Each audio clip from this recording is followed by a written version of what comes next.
ایسی بصیرت اللہ ہر کسی کو تو دیتا ہی نہیں، ایسی ذہانت، ایسی دور اندیشی، ایسا علاقے کے لوگوں سے پیار.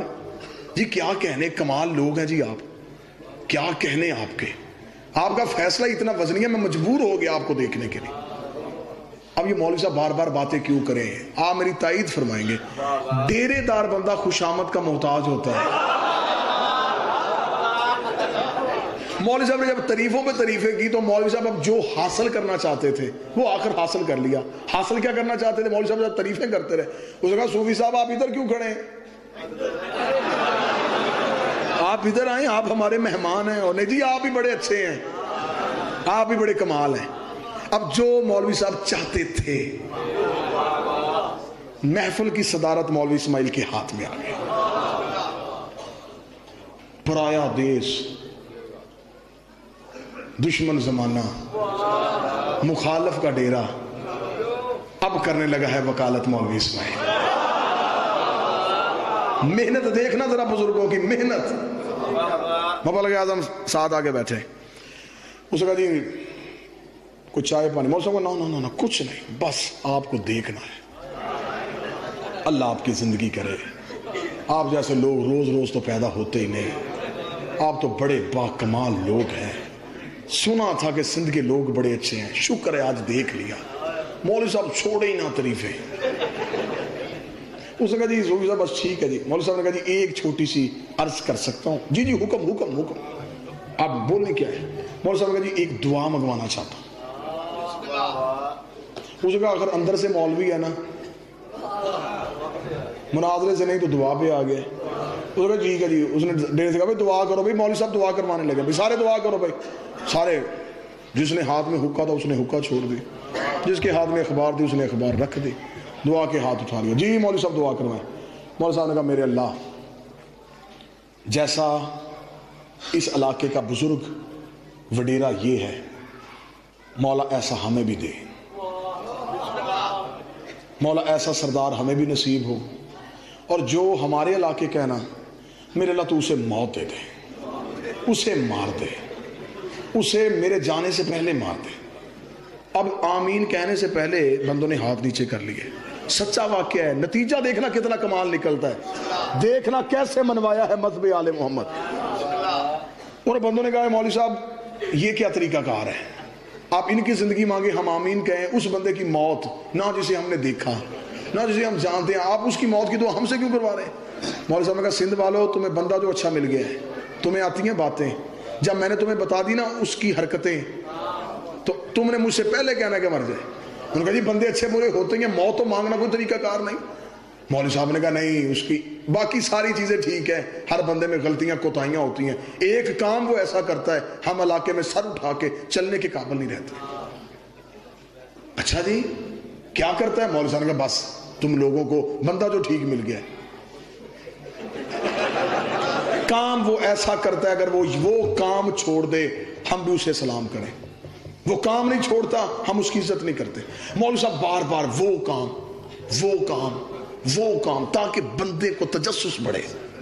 جیسے جیسے بندوں کو تو مولوی صاحب آپ چھوڑیں، بتائیں کرتا گیا. مولوی صاحب کا سنو سندھ والو، ہمارے علاقے میں جب کوئی مر جاتا ہے نا، وہ اعلان کرواتا ہے کہ اس کا جنازہ پڑھاؤ، اسے دفناؤ. تو نے کہا جی پھر یہ کوئی غلط کام تو نہیں ہے، یہ ہم بھی کرتے ہیں. مولوی صاحب نے کہا کام اگلا غلط ہے، یہاں تک رہتا ہم بھی مانتے ہیں. جنازہ ہو جاتا ہے، تدفین ہو جاتی ہے، وہ قبرستان میں کھڑا ہو کے اعلان کرتا ہے کہ کل پوری برادری، اس کے دوست یار تعلق والے سارے اکٹھے ہو کے اس کے گھر رہیں، سب کو بلاتا ہے وہاں. تو ان کو اس میں کوئی حرج نہیں ہے، بعد میں لوگ اکٹھے ہوتے ہیں دعا کے لیے. مولوی صاحب نے کہا بس وہ جس دن دعا کے لیے سارے یار دوست رشتہ دار تعلق پورا علاقہ اکٹھا ہوتا ہے، اس دن اٹھ کے وہ ایک ایسا کام کرتا ہے جس سے ہم لوگ شرم سے مر جاتے ہیں. مولوی صاحب کیا کرتا ہے؟ مولوی صاحب نے کہا وہ مرنے والے کی دستار اٹھا کے، پگڑی اٹھا کے اس کے یار کے سر پہ رکھ دیتا ہے.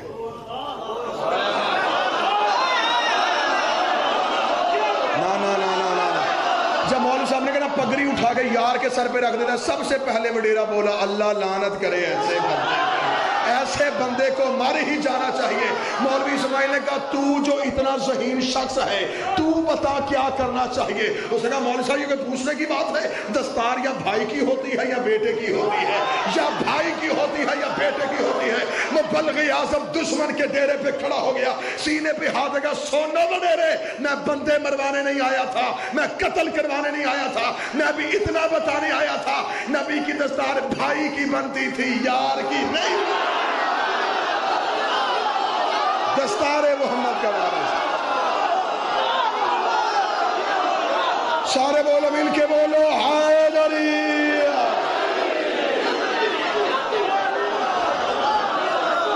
دستار کا وارث بھائی بنتا تھا۔ یہ وہ لوگ تھے جنہوں نے سادگی سے مذہب بنا دیا۔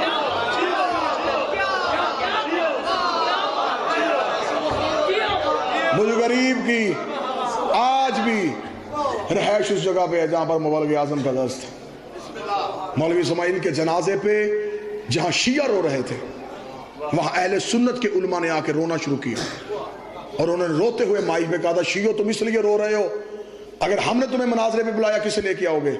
ہم اس لیے رو رہے اگر ہمیں مرزیوں نے بلا لیا۔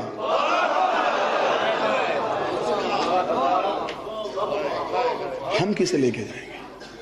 یہ باتیں اور ریکارڈ ہیں ذوالفقار علی بھٹو کے دور میں، یہ جب اقلیت قرار دیا تھا، یہ تو بعد میں ختم نبوت کے ہیرو بن گئے۔ ہر بندے نے اٹھ کے کہا جی سہرا میرے سر پہ ہے، جاؤ جا کے ہائی کورٹ سے ریکارڈ لو، نہ ملے میرے پاس موجود ہے۔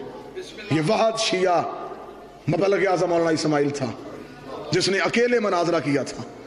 جب مرزا ناصر اس وقت کی اخبارات میں، میرے پاس وہ اخبارات کے تراشے موجود ہیں، جب مرزا ناصر نے اخباروں میں چیلنج کیا تھا مسلمانوں سے ہمارے بچے نہ مارو، ہمارے گھر نہ جلاؤ، ہمارے ساتھ مناظرہ کرو، ہم تمہیں تمہاری کتابوں سے ثابت کریں گے کہ تمہاری کتابوں میں ہے کہ نبی کے بعد نبی آنے کی گنجائش ہے، کیونکہ مسلمانوں نے کتابوں میں لکھا تھا کہ نبی نے کہا تھا اگر میرے بعد نبی ہوتا۔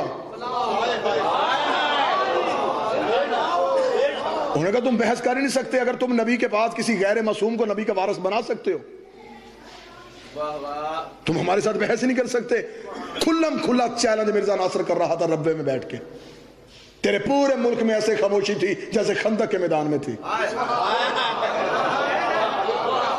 اور یہ باتیں اور ریکارڈ میں ویڈیو کیمرے کی موجودگی میں کر رہا ہوں، پوری ذمہ داری کو اور ثبوت کے ساتھ کر رہا ہوں۔ اس وقت کا اہل سنت کا بہت بڑا نام تھا آغا شورش کاشمیری، انہوں نے لاہور سے سارے مولوی اکٹھے ہو کے لاہور آغا شورش کاشمیری کے پاس گئے۔ آغا شورش کاشمیری نے درس آل محمد فون کیا، مبلغ اعظم نے فون اٹھایا، اس نے کہا مولوی اسماعیل صاحب یہ سارے مولوی اکٹھے ہو کے میرے پاس آئے ہیں۔ اور اس نے کہا کیوں؟ اس وقت شیعہ کافر کا نعرہ بڑے عروج پہ تھا۔ مولوی صاحب نے کس لیے آئے ہیں؟ اس نے کہا جی وہ اکٹھے ہو کے آئے ہیں، وہ مرزا ناصر کا چیلنج نہیں آپ پڑھ رہے ہیں؟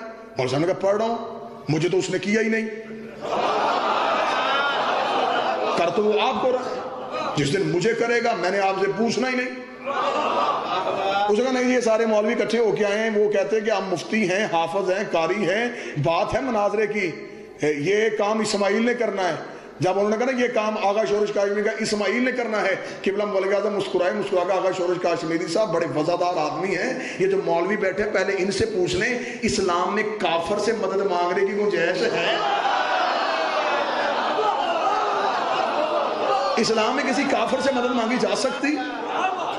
فوراً آغا شورش کاشمیری کہو جانے دے مولوی صاحب یہ ہماری گھر کی باتیں بعد میں کر لیں گے، اس وقت تو رسول کی عزت کا مسئلہ ہے، بتائیں کیا کرنا ہے؟ مولوی صاحب نے کہا کرنا کیا ہے، میں آنے کے لیے تیار ہوں، لیکن میں نے ایسے نہیں آنا، میں ایسے گیا مجھے پتا ہے آغا شورش کاشمیری صاحب آپ کا حکم ہے میں تمیل کروں گا، یہ مبلغ اعظم کے بالکل یہی جملے تھے، لیکن یہ جو آپ کے پاس بیٹھ کے ہیں آپ انہیں نہیں جانتے، میں ان میں رہ کے آیا ہوں، یہ رات کی طریقی میں منتیں کرتے ہیں، دن کی روشنی میں مکر جاتے ہیں،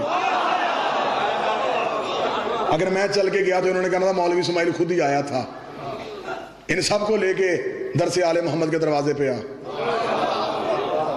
کم از کم میرے شہر والے دیکھیں وسیلے کے سارے منکر چل کے آئے، سارے اکٹھے ہو کے مولوی مبلغ اعظم کو لینے کے لیے گئے، مبلغ اعظم ساتھ گئے، پارلیمنٹ ہاؤس میں مناظرہ تھا، اس وقت کے ججز، وکلا، دانشور، منسٹر یہ سارے تھے، شائمہ نورانی، مولانا سمیع الحق یہ سارے بیٹھے ہوئے تھے۔ جب مرزا ناصر سٹیج پہ براجمان تھا